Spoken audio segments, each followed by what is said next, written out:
Wake up, Mr. Green. So the need to understand and control something immediately is fear. That's you seeing something that you don't understand, so you wish to conquer it, own it, so that you will not fear it.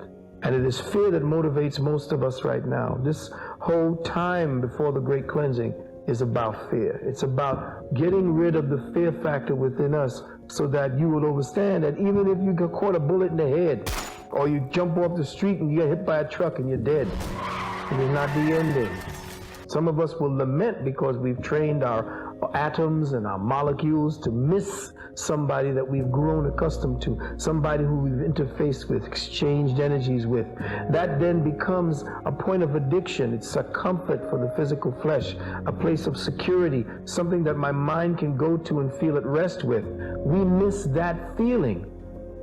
But it is an illusion. It is you participating in the illusion that the four elements give to your senses as a form of reality. In reality, the part that is listening to me is the only reality.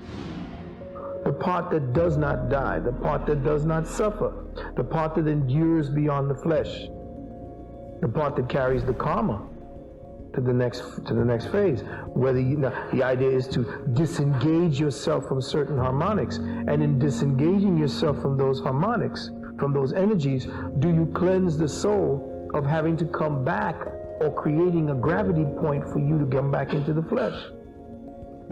You purge yourself of fear and the signatures and all of the templates that you've put onto your soul that create the conditions for you to come back again.